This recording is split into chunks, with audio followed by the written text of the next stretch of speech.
Kami dari kelompok 8 Bisnis Internasional 5L dengan topik pemasaran internasional. Di video ini kami akan menjawab beberapa pertanyaan yang diberikan oleh kelompok lain. Saya izin menjawab pertanyaan perwakilan dari kelompok 1. Pertanyaannya yaitu, bagaimana perusahaan dapat mengadaptasi strategi pemasaran mereka untuk mengatasi perbedaan budaya di pasar internasional? Jawaban dari saya yaitu, perusahaan dapat mengadaptasi strategi pemasaran mereka di pasar internasional dengan memahami dan menghormati perbedaan budaya. Hal ini melibatkan penyesuaian pesan, citra merek, dan bahkan produk untuk mencocokkan preferensi lokal. Penelitian pasar yang cermat dan kemitraan lokal dapat membantu perusahaan memahami kebutuhan dan nilai-nilai konsumen setempat. Selain itu, menggunakan bahasa yang sesuai dan memanfaatkan saluran pemasaran yang efektif dalam konteks budaya tertentu juga menjadi salah satu kunci dalam strategi internasional yang sukses. Saya izin menjawab pertanyaan dari Syakir Reswana Haryadi dengan NIM 601 perwakilan dari kelompok 9. Pertanyaannya yaitu, sebutkan dan jelaskan faktor pendorong pemasaran internasional. Sebelum itu, faktor pendorong pemasaran internasional dibagi menjadi 6. Yang pertama yaitu kebutuhan untuk meningkatkan penjualan dan keuntungan. Pemasaran internasional dapat menjadi cara untuk meningkatkan penjualan dan keuntungan perusahaan dengan membuka pasar baru di luar negeri. Hal ini dapat dilakukan dengan mengekspor produk dan jasa ke luar negeri atau dengan berinvestasi di negara lain. Selanjutnya yaitu kebutuhan untuk memanfaatkan sumber daya yang tersedia. Perusahaan dapat memanfaatkan sumber daya yang tersedia di luar negeri seperti sumber daya alam, tenaga kerja, dan teknologi. Hal ini dapat membantu perusahaan untuk menurunkan biaya produksi dan meningkatkan efisiensi. Selanjutnya yaitu kebutuhan untuk meningkatkan daya saing. Pemasaran internasional dapat membantu perusahaan untuk meningkatkan daya saingnya dengan menghadapi persaingan global. Hal ini dapat dilakukan dengan mengembangkan produk dan jasa yang inovatif dan dengan menerapkan strategi pemasaran yang efektif. Selanjutnya yaitu globalisasi. Globalisasi telah menciptakan pasar global yang semakin terhubung. Hal ini membuka peluang bagi perusahaan untuk memasarkan produk dan jasanya di berbagai negara di dunia. Globalisasi juga telah meningkatkan kesadaran konsumen terhadap produk dan jasa yang ada di luar negeri. Selanjutnya yaitu perkembangan teknologi. Perkembangan teknologi telah memudahkan perusahaan untuk melakukan pemasaran internasional seperti melalui internet dan media sosial. Internet telah menjadi media yang efektif untuk menjangkau konsumen di berbagai negara. Media sosial juga dapat digunakan untuk membangun hubungan dengan konsumen dan untuk mempromosikan produk dan jasanya. Selanjutnya yang terakhir yaitu kebijakan pemerintah.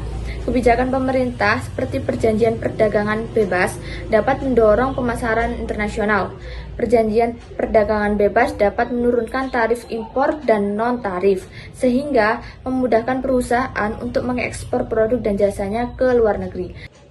Saya izin menjawab pertanyaan perwakilan dari kelompok 10. Pertanyaannya yaitu, bagaimana perusahaan dapat mengatasi hambatan politik, tatanan teritorial kenegaraan, dan ketidakpastian ekonomi saat menghadapi pasar internasional? Jawaban dari saya yaitu, perusahaan dapat mengatasi hambatan politik, tatanan teritorial kenegaraan, dan ketidakpastian ekonomi saat menghadapi pasar internasional dapat dilakukan berbagai strategi, yaitu yang pertama, melakukan riset pasar yang mendalam. Melakukan riset pasar yang mendalam ini bertujuan untuk memahami kondisi politik dan ekonomi di negara tujuan ekspor. Hal ini penting untuk dilakukan agar perusahaan dapat mengantisipasi hambatan yang mungkin terjadi dan merumuskan strategi yang tepat untuk menghadapinya atau mengatasinya. Yang selanjutnya yaitu membangun hubungan yang baik dengan mitra lokal. Membangun hubungan yang baik dengan mitra lokal ini membantu perusahaan untuk memahami budaya dan sistem bisnis di negara tujuan ekspor. Hal ini juga dapat membantu perusahaan untuk mendapatkan dukungan dari pemerintah dan masyarakat setempat. Selanjutnya yaitu melakukan diversifikasi. Diversifikasi pasar dapat membantu perusahaan untuk mengurangi resiko yang terkait dengan ketidakpastian ekonomi. Dengan melakukan diversifikasi pasar, perusahaan tidak akan terlalu bergantung pada satu negara saja. Selanjutnya yaitu melakukan fleksibilitas. Fleksibilitas adalah salah satu kunci untuk mengatasi perubahan yang cepat di pasar internasional. Perusahaan harus siap untuk beradaptasi dengan perubahan yang terjadi, baik itu perubahan politik, ekonomi, maupun teknologi. Sekian dari saya, terima kasih. Pertanyaan dari kelompok 2. Pada strategi pemasaran internasional bagian promosi Subway, kalian menjelaskan bahwa ada banyak promo yang mereka tawarkan dan mereka juga membuat konten yang membuat audiens berinteraksi. Membuat konten yang membuat audiens berinteraksi itu seperti apa dan apakah strategi seperti itu mampu memberikan dampak yang signifikan dalam promosi Subway. Jadi bisa dilihat pada konten sebelah bahwa itu adalah salah satu contoh konten yang melibatkan customer untuk berinteraksi. Ini adalah salah satu strategi yang digunakan dalam sosial media marketing pada ranah pemasaran internasional. Dalam pemasaran entah lokal maupun internasional, ada namanya customer engagement yang dimana hubungan dengan target customer ini sangat dapat meningkatkan kepercayaan pelanggan atas brand, perusahaan, atau produk yang ditawarkan. Nah, customer engagement ini menjadi hal yang sangat penting bagi sebuah perusahaan karena hubungan yang terjalin dengan baik antara produsen dan konsumen akan mengikat sehingga akan mendorong konsumen untuk terus memilih produk atau layanan jasa secara berkala. Dengan demikian, bisnis perusahaan pun akan terus berjalan. Berikutnya pertanyaan dari kelompok 11 dan 6 yang saling berkaitan terkait standarisasi versus adaptasi. Yang pertama itu dari kelompok 11. Pertanyaannya, pada teori pemasaran internasional menyatakan tentang teori standarisasi dan adaptasi. Jadi seperti apa penerapan teori standarisasi dan adaptasi pada perusahaan Subway tersebut dan hal apa yang bisa dijadikan sebagai landasan untuk membuat standarisasi dan adaptasi dalam perusahaan Subway. Jadi perlu diingat bahwa isu standarisasi versus adaptasi ini menyangkut unsur bauran seperti distribusi, promosi, dan harga. Jadi sebagai contoh penerapan pada Subway, yang pertama itu standarisasi, contohnya harga di Amerika versus di Singapura. Jadi harga sandwich di Singapura itu seharga $5 Amerika atau sekitar 71.000 ke atas. Sementara harga di Singapura mulai dari $5,40 Singapura atau 57 sampai 80.000. Nah, standarisasi dalam hal penentuan harga ini tentu dilakukan Subway setelah menyesuaikan dengan perbedaan kurs mata uang tiap negara tempat dipasarkannya produk mereka. Yang kedua, adaptasi. Contohnya adalah saat 60 atlet Subway di Singapura berhenti menjual daging babi dalam produknya dan mendapat sertifikat halal. Tentu ini adalah bentuk keputusan adaptasi yang dilakukan oleh Subway atlet Singapura untuk menyesuaikan dengan permintaan pasar Singapura. Lalu pertanyaan dari kelompok 6, bagaimana pengambilan keputusan antara standarisasi dan adaptasi dalam strategi pemasaran internasional dapat mempengaruhi keberhasilan perusahaan? Jadi hal yang menjadi landasan dalam penentuan standarisasi ataupun adaptasi ini di tiap negara itu sesuai dengan budaya atau aspek perbedaan lainnya yang dimiliki tiap negara dalam melakukan pemasaran internasional. Nah, jika Subway gagal melakukan standarisasi maupun adaptasi yang sebelumnya sudah dijelaskan ini, tentu kepercayaan customer akan menurun dan mempengaruhi keberhasilan suatu perusahaan. Baik, di sini saya akan menjawab pertanyaan dari perwakilan kelompok 3. Pertanyaannya, apa perlunya bagi suatu perusahaan yang akan go internasional untuk memahami lingkungan budaya pada pemasaran internasional? Jadi, memahami lingkungan budaya pada pemasaran internasional penting, karena yaitu yang pertama, perbedaan budaya dapat mempengaruhi persepsi konsumen terhadap produk dan iklan, sehingga pemahaman mendalam terhadap nilai, kebiasaan, dan preferensi lokal diperlukan. Yang kedua, norma-norma budaya juga mempengaruhi keputusan pemasaran, seperti penetapan harga, distribusi, dan promosi. Yang ketiga, kesuksesan pemasaran internasional seringkali bergantung pada sejauh mana perusahaan mampu menyesuaikan strategi pemasaran dengan budaya lokal. Oleh karena itu, pemahaman yang baik terhadap lingkungan budaya sangat diperlukan dalam pemasaran internasional. Baik, selanjutnya saya akan menjawab pertanyaan dari kelompok 5. Pertanyaannya, apakah kebijakan pengurangan impor tersebut merupakan kebijakan perdagangan internasional? Jawabannya iya. Kebijakan pengurangan impor merupakan bagian dari kebijakan perdagangan internasional. Perdagangan internasional sendiri ini melibatkan aliran barang dan jasa antara negara-negara, dan kebijakan impor merupakan salah satu aspek yang signifikan dalam hal ini. Pengurangan impor dapat dilakukan melalui berbagai cara, yaitu seperti pemberlakuan kuota impor atau tarif preferensi berdasarkan perjanjian perdagangan internasional. Oleh karena itu, kebijakan pengurangan impor termasuk dalam lingkup kebijakan perdagangan internasional. Baik, pertanyaan selanjutnya dari kelompok 12. Pertanyaannya, apa yang harus dilakukan perusahaan agar dapat dikatakan berhasil dalam bersaing di dunia bisnis internasional? Nah, untuk berhasil bersaing di dunia bisnis internasional, sebuah perusahaan perlu melakukan beberapa langkah, yaitu yang pertama, perusahaan perlu mengembangkan produk atau jasa yang memiliki daya saing di pasar internasional.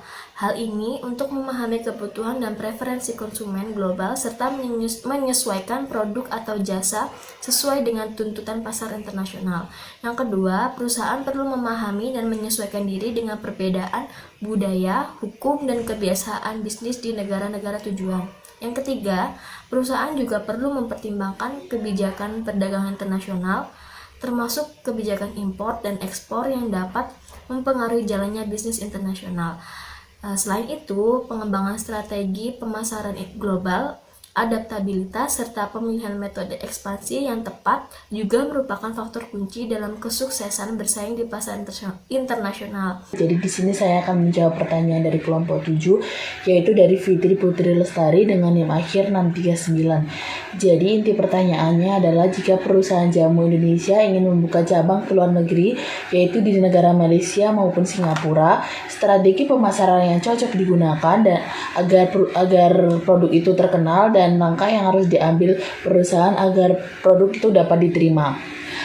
Jadi suatu perusahaan yang ingin membuka cabang ke luar negeri, yaitu di negara Malaysia maupun Singapura, biasanya itu mereka melakukan riset pasar.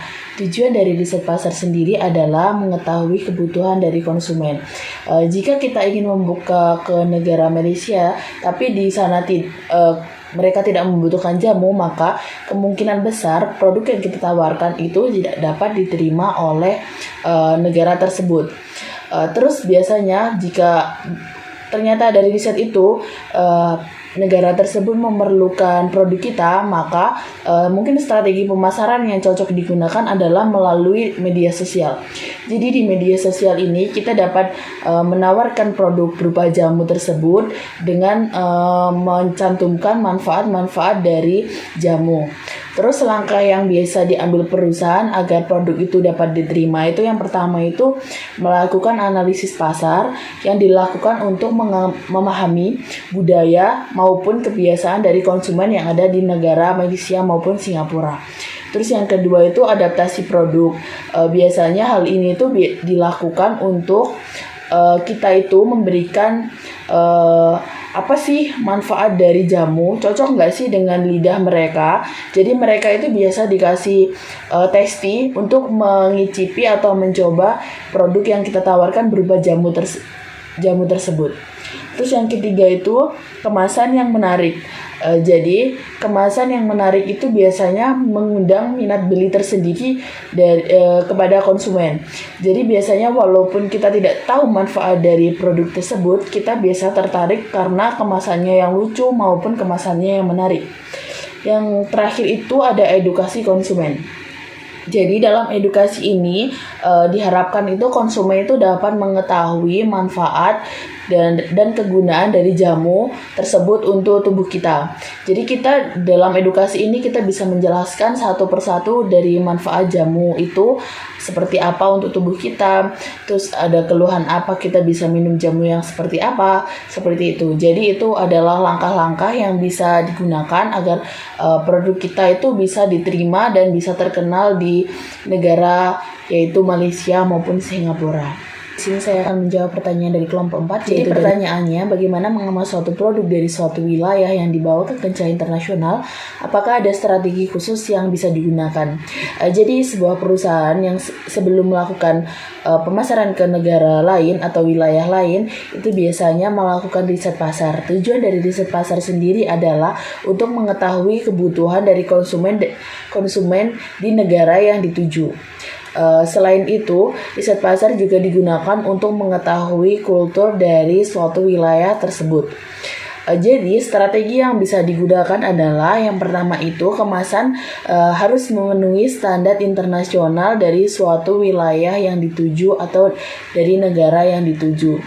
Jadi jika kemasan saja tidak sesuai standar, maka produk yang kita tawarkan juga tidak mungkin bisa masuk ke negara tersebut. Terus yang kedua itu ada kemasan harus mencerminkan ciri khas dari produk. Jadi kita membuat kemasan dari produk yang kita tawarkan ke negara lain itu harus mencerminkan ciri khas dari negara asal kita, contohnya dari Indonesia. Jadi walaupun produk kita pasarkan ke luar negeri, kita tetap memiliki ciri khas bahwa produk tersebut itu dari Indonesia. Jadi konsumen yang di sana itu bisa mengenali, oh produk ini itu dari Indonesia. Seperti itu. Saya akan menjawab pertanyaan dari kelompok 13 dengan pertanyaan strategi pemasaran yang efektif untuk mengatasi persaingan di pasar internasional. Jadi menurut saya strategi yang paling efektif itu adalah melibatkan elemen utama dari suatu produk, yaitu konsumen. Dengan melakukan riset pasar untuk memahami kebutuhan dari konsumen. Selanjutnya itu setelah mengetahui kebutuhan dari konsumen, kita itu bisa menyesuaikan produk dan layanan yang kita tawarkan kepada konsumen. Terus kita juga bisa membangun citra yang positif agar produk kita itu dikenal oleh konsumen, dan imbalan baiknya kepada kita sendiri itu adalah jika konsumen itu mengenali produk yang kita pasarkan, maka kita akan lebih mudah untuk menghadapi pesaing karena konsumen sendiri yang akan mencari produk kita. Walaupun banyak pesaing yang dengan produk yang sejenis, tapi jika konsumen memiliki citra positif di hati mereka mengenai produk kita, maka kita dengan mudah akan mengalahkan pesaing itu sendiri karena produk yang kita tawarkan sudah dipercayai oleh konsumen. Sekian dari kami, terima kasih.